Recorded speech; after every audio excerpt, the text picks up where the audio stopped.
Up with KREM begins now. Good morning, 6 o'clock here on your Thursday. Thanks for joining us here on Up with KREM. I'm Tim Pham. We also want to welcome you in if you're streaming us on KREM 2+. A lot to get to on this Thursday morning. Thomas, happy Friday Eve to you.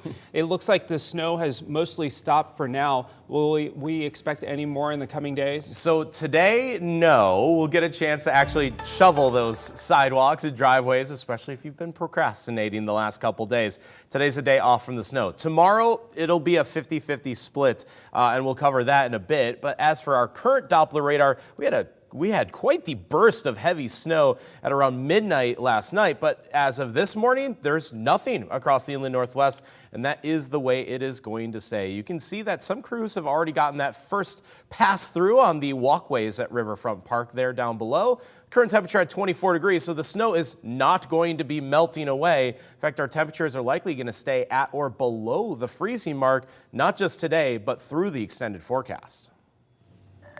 Here's a live look at the traffic impact this morning. This is I-90 in Hamilton looking east right now. You can see westbound traffic starting to pick up just a little bit, but road conditions look to be okay on I-90 as the plows got out pretty early this morning and did a full sweep.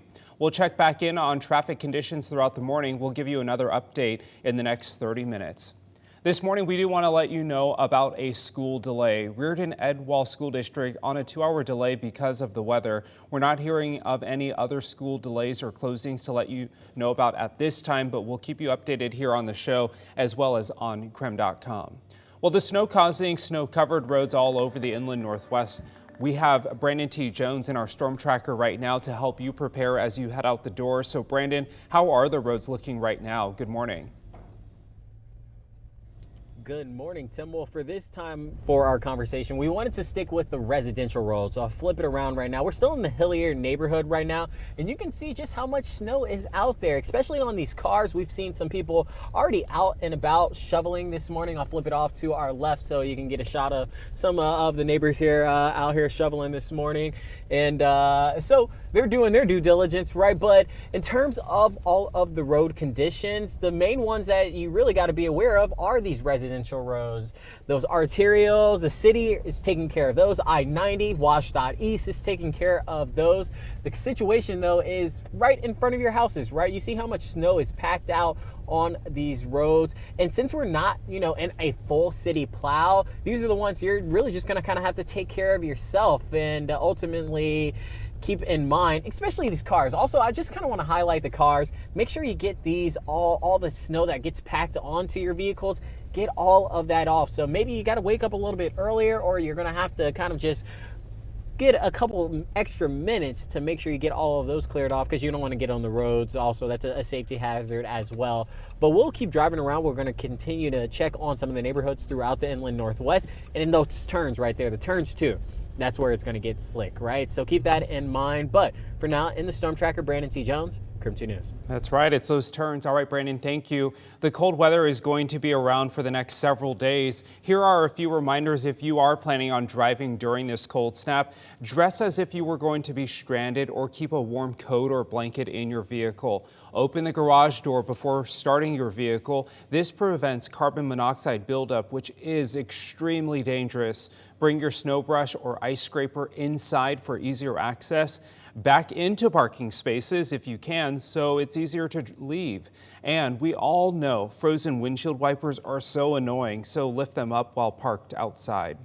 In your wake-up call this morning, we want to continue seeing your snow pictures. Be sure to let us know where and when it was taken, and you may see it here on the show. Here's some photos from Medical Lake, Red Mountain, Idaho, and no new snow in Colville, someone wrote us. And then this photo is from 53rd on the South Hill on the right there. You can send in your snow photos and measurements to 509-448-2000 or use the hashtag #UpWithKREM on social media. And don't forget, you can track the latest weather conditions and updates right now on our streaming platform. Get news and weather on your time. KREM 2 Plus is free to download on Roku, Amazon Fire, and Apple TV. Today is the last day for federal workers to take the buyouts offered by the Office of Personnel Management.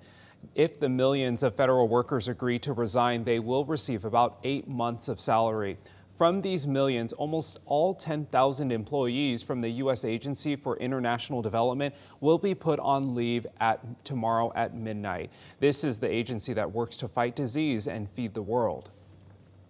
USAID projects play an integral part of America's foreign policy objectives, and we do all of this with less than 1% of the national budget.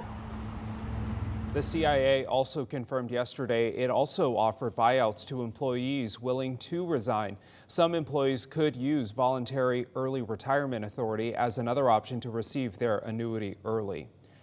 This morning, we now know more about an ICE arrest on the Spokane Community College campus. The college administration told us a former student was arrested in the parking lot on Tuesday morning.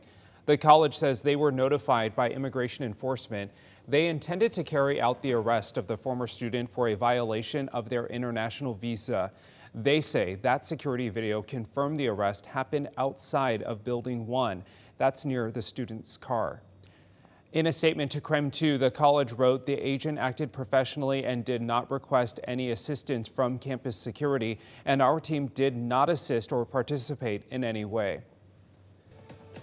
Lakeland Joint School District is exploring a 4-day school week. Last night, district leaders made the announcement following the failure of its $9.5 million supplemental levy. This May, there is a new levy up for a vote. However, it is $2 million short from the previous year's budget. The district claims switching to a 4-day school week would save the district $500,000 to $1 million. Our news partners at the Coeur d'Alene Press found out even if the levy passes, the district will need to find additional cost-saving measures. For the first time in city history, Spokane Valley is suing one of its own council members. This morning, KREM 2's Shannon Mowdy tells us why the city is pushing back against council member Al Merkel. In an historic vote Tuesday night, Spokane Valley City Council unanimously moved to take legal action against one of their own. Councilman Al Merkel, of course, was conflicted out of that vote. Will you recuse yourself? No. The city's now preparing to sue Merkel over his posts on social media. City manager John Homan says he's conducting city business on personal pages. Yeah, he routinely conducts polls of different city business items, such as how are the council members doing, what do people think about particular projects. An independent investigation last year found Merkel's violating the city's policies and Washington's Public Record Act. Homan and council say the lawsuit is to compel Merkel to comply.